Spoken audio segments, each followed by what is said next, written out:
Par le bouche à oreille, on a eu connaissance de l'existence d'Exanet. Ça s'est très bien passé dès les premiers contacts. Et donc à ce moment-là, enfin, l'intérêt pour nous d'Exanet, c'était quand même la proximité, le fait d'avoir tout de suite avoir pu rencontrer à la fois les gens côté commercial, mais y compris côté technique, pour avoir une visibilité sur ce qu'allait devenir notre informatique, ce qu'on pouvait faire, ce qu'on pouvait imaginer aussi pour l'avenir. Selon la croissance de notre entreprise, nous avons différents besoins et ces besoins évoluent en même temps que la croissance. Donc moi, je suis quasiment en contact permanent avec Exanet. Donc d'une part sur les projets en cours, qui ne se font pas évidemment du jour au lendemain, et pour des projets à venir. C'est-à-dire qu'au niveau par exemple de la VoIP, c'est quelque chose qui a été pensé, réfléchi depuis un peu plus d'1 an. Et là, ça aboutit seulement.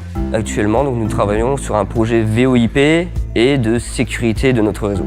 On a eu affaire à une équipe jeune, dynamique, qui nous a montré très rapidement ses compétences et surtout qui était de taille humaine. En fait, on a eu des propositions de grands groupes, que je ne citerai pas, mais qui nous faisaient le même type de propositions et avec lesquels nous avions eu déjà des problèmes, notamment quand nous gérions notre flotte de téléphones avec eux, de téléphones portables. Et je me disais, si jamais nous avons des problèmes de même nature sur l'hébergement de nos serveurs, eh bien là, on serait vraiment dans des difficultés sans nom, car en fait, sur ces grandes entreprises, on n'a quasiment pas d'interlocuteur, on est totalement anonyme. Et même quand on est d'une entreprise, on a du mal à se faire entendre.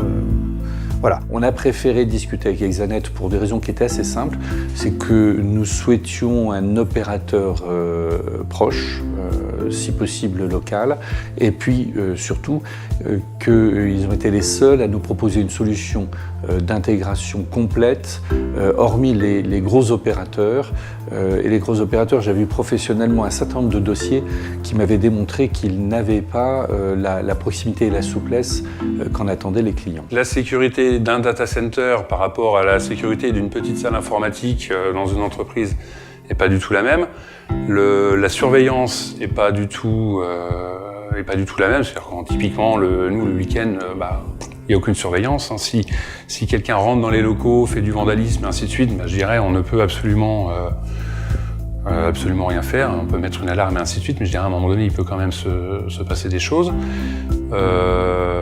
Donc à l'inverse, un data center va être surveillé. Il va y avoir un certain nombre de sécurités, d'appareils anti-incendie et ainsi de suite.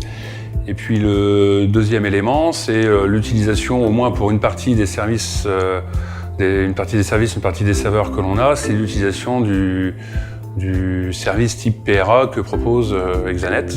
C'est-à-dire qu'à l'extrême, si Exanet a un problème sur une structure, sur une infrastructure, sur un bâtiment, sur son data center, on a au moins une partie de nos serveurs, de nos services que l'on a décidé de couvrir par ce service-là, qui sont capables de redémarrer parce que hébergés dans un autre lieu géographique. Et c'est l'idée de sécurité qui nous a conduit à aller vers cette solution, et puis le fait aussi de confier à des spécialistes la maintenance de notre parc de serveurs, quoi. En cas de problème informatique, justement, je suis des métiers et je sais de quoi je parle. Donc, lorsque notre équipe informatique peut intervenir, donc on intervient. Par contre, si jamais c'est au-delà de nos compétences, sur des équipements dont on n'a pas la main, par exemple, donc on contacte les années soit par mail, soit par téléphone. Donc après, ils ont une procédure interne de création de tickets, etc. Et généralement, on est recontacté dans la foulée. Je préfère être un client important d'un petit opérateur qu'un petit client d'un gros opérateur. Parce que à partir du moment où la démarche est un peu complexe, je suis un client qu'on va écouter et auquel on va faire attention, alors que si je suis 1 sur 1 million, je ne suis rien du tout. Et puis il y avait aussi cette proximité géographique, parce que on sait très bien qu'il y a des interventions qui doivent se faire sur site. Il y a par exemple toute la maintenance téléphonique, il y a toutes les difficultés qu'on peut avoir au quotidien, et je veux pouvoir demander à quelqu'un de venir et qu'il soit là dans la matinée.